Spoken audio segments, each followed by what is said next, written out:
Good morning, नमस्कार। त्रिकोणमिति अनुपात एवं सरसमीकाएं, ट्रिग्नोमेट्रिक रेशियो एंड आइडेंटिटीज। ये वीडियो जो है कक्षा 9वीं के लिए तैयार की जा रही है। कक्षा 9वीं के किताब में ये वहाँ से पुस्तक से ली गई है, छत्तीसगढ़ पाठ्य पुस्तक निगम, रायपुर। तो ये प्रश्न जो है कक्षा 9वीं के लिए है। क्या प्रश्न है कि जांचिए सत्य या असत्य sin 30 into cos 60 plus cos 30 into sin 60 equal to tan 90। ये जांच करना है कि ये दोनों पक्ष सही है कि नहीं, सत्य है कि नहीं, ये निकालना है।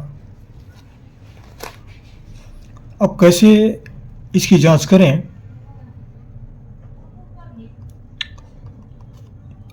ये बायां पक्ष कहलाता है और बराबर के इधर की चीज जो बाहर राशि रहती है वो दायां पक्ष कहलाता है। तो दोनों पक्ष बराबर होना चाहिए तो सत्य है, और बराबर नहीं तो असत्य है। तो दोनों पक्ष को लेना पड़ेगा, पहले एक पक्ष को फिर दूसरे पक्ष को। अब यहां पर हम बाएं पक्ष ले लेते हैं। पहले बायां पक्ष में क्या दिया है? sin 30 into cos 60 plus cos 30 into sin 60, ये मान हमको दिया गया है। अब यहाँ पर हमको sin 30, cos 60, cos 30 और sin 60 का मान जो है वो मालूम होना चाहिए। ये मान रखेंगे तब ये मान निकल पाएगा ये। तो ये सारणी है, त्रिकोणमिति सारणी। वहाँ से आप ध्यान दीजिएगा, त्रिकोणमिति सारणी क्या है, वहाँ से ये मान आप याद कर लीजिएगा। ये सारणी याद रखना आवश्यक है। ये वो सारणी आपको हम दिखाने जा रहे हैं। ये सारणी कहाँ पर है? ये सारणी, त्रिकोणमिति सारणी, ये सारणी आप देख सकते हैं इस तरह से।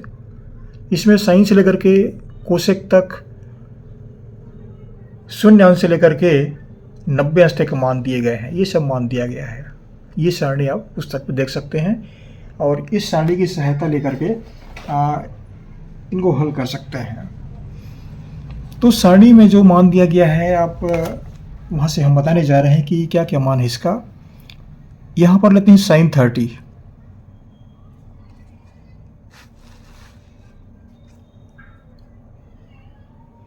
तो sin 30 का मान जो है ये होता है 1/2। अब sin 60 को लेते हैं। sin 60 का मान जो है ये होता है √3/2। ये दो मान हो गए। अब आते हैं cos 30। cos 30 का मान जो है वह होता है cos 30 √3/2 और cos 60 का मान जो है ये होता है 1/2। ये मान रखना पड़ेगा सारणी में। वहाँ से मान देख लीजिएगा, यह सारणी को याद कर लीजिएगा। सारणी जो बहुत महत्वपूर्ण है, सारणी को समझना, याद करना, दिमाग में रखना, ये बातें अत्यंत आवश्यक है। तभी ये त्रिकोणमिति समीकरण जो ये सब हल किए जा सकते हैं। नहीं तो ये सब मान याद नहीं तो हल नहीं कर सकते, इसलिए याद करना ही पड़ेगा। अब याद करने की विधि कैसी है उसके बारे में तो और वीडियो बनाएंगे तो हम बताएंगे उसके बारे में। फिलहाल हम अब सारणी आप देख लीजिएगा। तो ये sin 30 का मान जो है वह होता है 1/2। cos 60, ये cos 60 है, cos 60 भी 1/2 प्लस cos 60, ये cos 60 का मान जो है ये 1/2, cos 60 1/2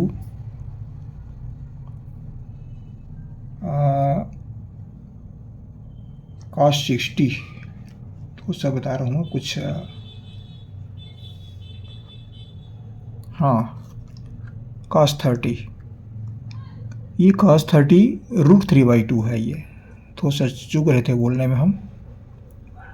cos 30 √3/2 इंटू sin 60 ये है √3/2, ये भी √3/2 है।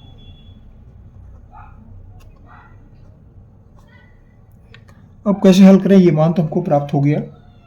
मान प्राप्त हो गया तो अंश को अंश से गुणा करेंगे, हर को हर से, तो ये 2 दूनी 4 हो गया। ई अंश को 1 से गुणा करेंगे, वर्गमूल निकालेंगे, 3 3 9, 9 का वर्गमूल 3 और 2 दूनी 4। अब यहां पर 4 और 4 का लघुत्तम जो है 4 ही आता है। 4 एकम 4, 1 एकम 1, 4 एकम 4, 1 तिया 3। हमको क्या मान प्राप्त हुआ? 3 और 1 4/4, 4 एकम 4 कटा दीजिए, कितना मान हुआ? 1। ये हमको बाएं पक्ष का मान प्राप्त हुआ।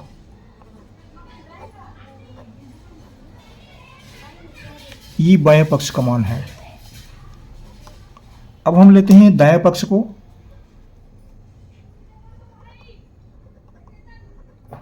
दाएं पक्ष, तो दाएं पक्ष में हमको दिया गया है, यहां पर 1090 दिया गया है, तो 1090 लेंगे। 1090। अब यहां पर 1090 का मान जो है 1090 बराबर होता है अनंत, या इसी को पुस्तक में अनिर्धारित भी दिया गया है। अनिर्धारित बोलते हैं या फिर इसको अपरिभाषित भी बोलते हैं, कहीं कहीं अपरिभाषित दिया रहता है ये, वो भी इसको दूसरे भाषाओं में अनंत बोलते हैं। तो यहाँ पर 1090 का मान जो है वो हमें प्राप्त हुआ अनिर्धारित या अनंत, बराबर यहाँ लिखेंगे अनंत या अनिर्धारित, इसको लिखेंगे अपरिभाषित। तो ये बाएं पक्ष का मान हुआ 1 और दाएं पक्ष मान हुआ अनिर्धारित। तो ये दोनों पक्ष बराबर नहीं आ रहा है, ये दोनों पक्ष बराबर, यहाँ 1 आया तो यहाँ भी 1 आना चाहिए, तो बराबर हो जाएगा, सत्य हो जाएगा। लेकिन ये इसका मान बाएं पक्ष का मान 1 है, दाएं पक्ष का मान अनंत है, तो ये दोनों पक्ष बराबर नहीं है। तो उत्तर क्या लिखेंगे? तो उत्तर लिखा जाएगा बायां पक्ष बराबर नहीं है दायां पक्ष, ये इसका उत्तर हुआ। बायां पक्ष ये बराबर नहीं का चिन्ह है, ये दोनों तो बराबर का होता है, ये से खड़ी लेकर कर दी तो बराबर नहीं है, ऐसा पढ़ते हैं इसको। बायां पक्ष बराबर दायां, बायां पक्ष बराबर नहीं है दायां पक्ष, ऐसा पढ़ेंगे। ये इस प्रश्न का उत्तर होता है। अब दूसरा, इसमें एक और प्रश्न लिए हम, एक और प्रश्न है, इसको भी देख लेते हैं थोड़ा सा। 1 - 2 sin स्क्वायर 30, ये प्रश्न है। थोड़ा सा कटपिट हो गया, सुधार देता हूं मैं। 1 - 2 sin स्क्वायर 30 बराबर cos स्क्वायर 60। cos स्क्वायर 60, तो इसमें बाएं पक्ष दाएं पक्ष दोनों को हल करते हैं। बाएं पक्ष बराबर दिया है 1 - 2 sin स्क्वायर 30, इसको हम लिख सकते हैं 1 - 2 × sin 30 का स्क्वायर वर्ग, इस तरह लिख देंगे। और sin 30 का मान जो है वह होता है 1/2, तो ये 1/2 का वर्ग हुआ, बराबर 1 ऋण 2 गुणित 1/2 का वर्ग, बराबर कितना हुआ? 1 ऋण 2 गुणित 1 का वर्ग 1, 2 का वर्ग 4, 2 दूनी 4, कितना हो गया? 4। ये 2 से तो कट जाएगा, 2 दूनी 4, बराबर क्या मिला? 1 ऋण 1/2, 2 एकम 2, 2 में 1 घटा दिए 1, कितना बचा? 1/2। इसको इस तरह से हल कर सकते हैं, भिन्न हल करने आना चाहिए, भिन्न, तो हो जाएगा 2 एकम 2, 2 एकम 2, 1 एकम 1, ये 2 ऋण 1, 2 ऋण 1 बराबर 1/2। ये होता है बाएं पक्ष का मान। बाएं पक्ष का मान आया 1/2। अब दाएं पक्ष का मान कितना है ये देख लेते हैं। दाएं पक्ष का मान दिया हुआ है cos स्क्वायर 60। cos स्क्वायर 60 को लिखेंगे हम cos 60 whole square. cos 60 whole square.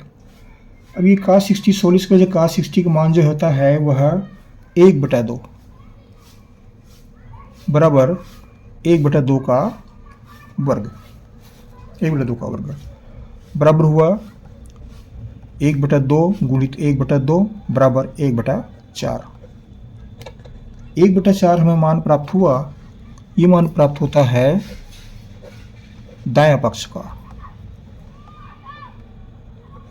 अब बायां पक्ष का मान 1/2 है, दायां पक्ष का मान 1/4 है। दोनों पक्ष बराबर नहीं दिख रहा है ये, तो उत्तर क्या मिला?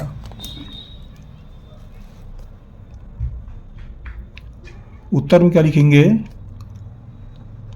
बायां पक्ष बराबर नहीं है दायां पक्ष। दोनों पक्ष बराबर नहीं है और हमें दोनों को बराबर दिया गया है, तो यहाँ पर क्या लिखेंगे उत्तर में?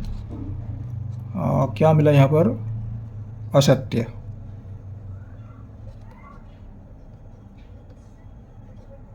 ये हमें उत्तर मिल रहा है असत्य। और इसके पहले क्या, इसको देख लेते हैं। यहाँ पर क्या लिखे थे हम? हाँ, यहाँ पर बायां पक्ष बराबर, बायां पक्ष दिया गया हमको, बायां पक्ष बराबर दायां पक्ष, लेकिन यहाँ पर मिल रहा है उत्तर क्या मिल रहा है? बायां पक्ष बराबर दायां पक्ष नहीं है, तो ये उत्तर हुआ असत्य।